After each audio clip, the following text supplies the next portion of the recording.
ఏపీలో 3 జిల్లాలకు ఎస్పీలకు నియమించాలని సీఎస్కు ఆదేశాలను జారీ చేశారు. పల్నాడు ఎస్పీగా మల్లికార్జున ఖార్గే, తిరుపతి ఎస్పీగా హర్షవర్ధన్, అనంతపురం ఎస్పీగా గౌతమిశాల్ని నియమించాలని సీఈసీ ఏపీ సీఎస్ జవహర్ రెడ్డికి ఆదేశాలను జారీ చేశారు.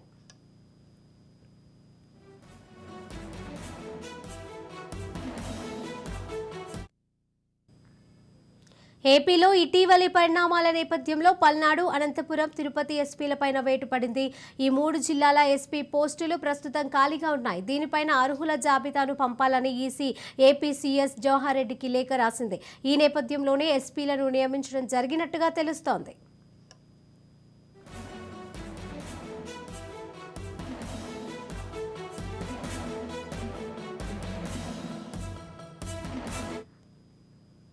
అయితే ఎస్పీ స్థాయి ఐపీఎస్ అధికారులు లేరంటూ సీఎస్ జవహర్ రెడ్డి 3 పోస్టులకు కేవలం 5గురి పేర్లను పంపారు. దీనిపైన ఈసీ అభ్యంతరం వ్యక్తం చేసింది.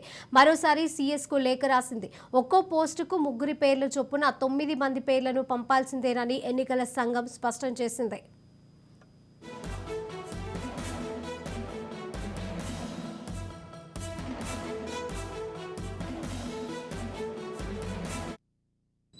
ఈసీ తాజా ఆదేశాల నేపథ్యంలో సీఎస్ జవహర్ రెడ్డి ఒక్కో ఎస్పీ పోస్టుకు 3 అధికారుల పేర్లను పంపించారు. ఈ సాయంత్రంలోగా 3 జిల్లాలకు ఎస్పీల నియామకాన్ని ఈసీ పూర్తి చేయనుంది.